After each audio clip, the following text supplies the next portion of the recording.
everybody, welcome back to my channel. Today I wanted to talk about budget. Budget videos are real popular here with the vloggers. People always asking us, how much can we live on? And so people are always putting them out, so I wanted to give you my take on mine.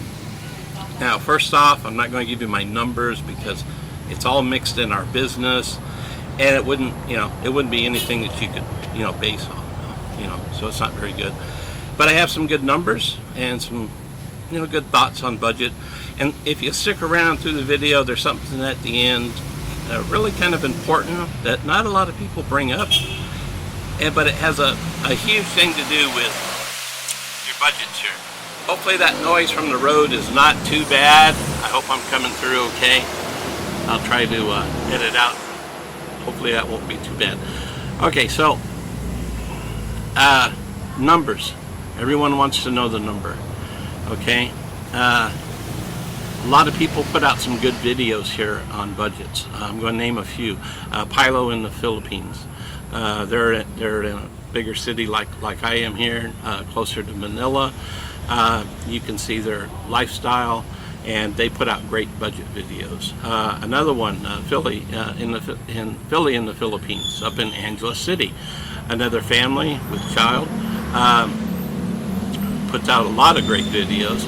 Another one, you can look at their lifestyle, look at where they live, how they live, and they put out real good detailed budget videos also. Single guy, Ned, down in Dumaguete, Philippine Dreams. He puts out a lot of good ones, and you can see his lifestyle. And he's very detailed on his numbers. He keeps real good, accurate ones. And another good one is Tom and Ruth, down in Mindanao. And big shout out to them. They had another big earthquake down there. He got rock and rolled again. Thoughts are with everybody down there. I hope they're safe. But all these people put out really good ones, okay? And they're real detailed. And they have different ranges of them. But as far as one number to throw out, I'll put it out there like this: 1,500 United States dollars, 1,500 USD. That's kind of a dividing line, I would say, with a lot of people, and probably a good one to put there. You can live here just fine on 1,500 USD. Okay, now that's your income. Now above that, your options open up huge. 1,500 is not going to put you in a condo in Makati, by no means. But once you start going up over 1,500, your options open up greatly, and you can have just about anything you want depending on how much you have coming in. But where I always like to tell people is that you have to have a buffer zone between your income and your budget. Okay, because you have to be your own insurance company here. So you need to have a good chunk, 1,500 or 15,000, I'm sorry, to 20,000 a month going in to a savings account here would be great. Now if you can get close to that, anything you can do is going to be great, and it's going to help you out. Unless you've got a big bank account that you're not using and you have that safety system built in, you really need to be trying to do something every month, to put something in. So a 1,500 income, if you can live on 1,250, 1,300, now you've got a good buffer zone, because you know how things come up. Little things always come up. It's Murphy's Law. Murphy's going to get you, and he always comes in 2s and 3s. You know how that works. So sometimes you get a little bit behind, sometimes you get ahead. It's something that you really got to strive to do here, because there's no safety net here. You're the safety net. It's what you put away and what you do is your safety net.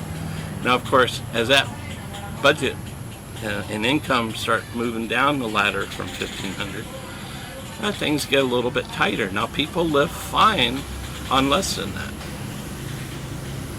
But what I do have a problem is there's people that'll put out a video or they'll be on Facebook groups and they'll be talking, oh, I live on $500 a month and I live like a king. Well, that's BS, okay?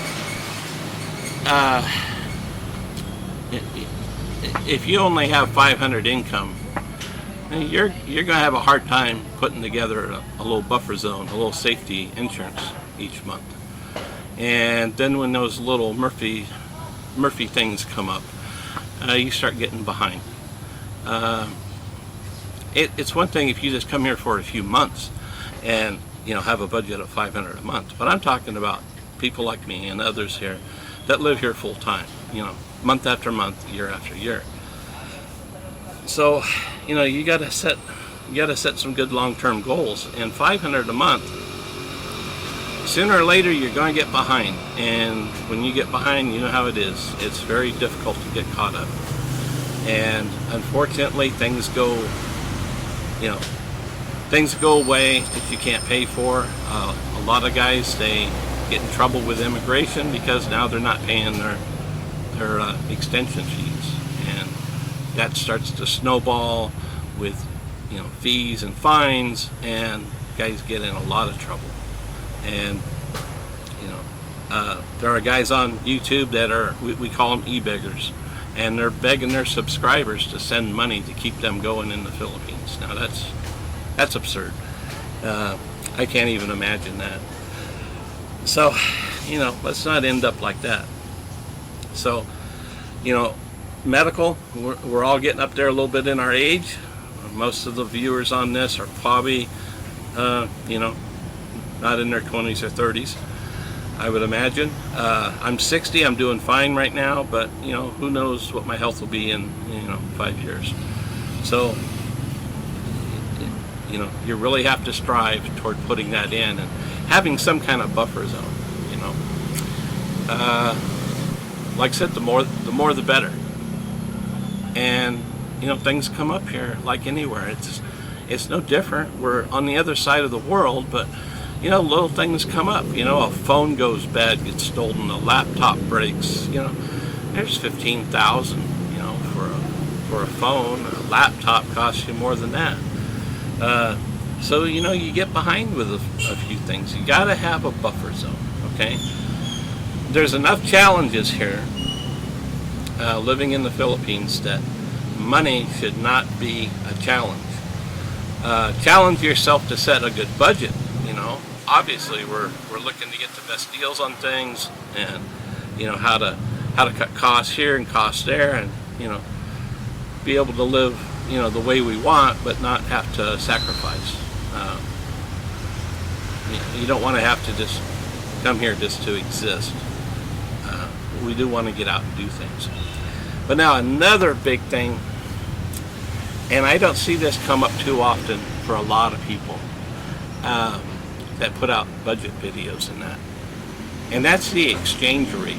Okay, right now it's been hovering right around 51. A year ago, this is October, a year ago in October it was 54.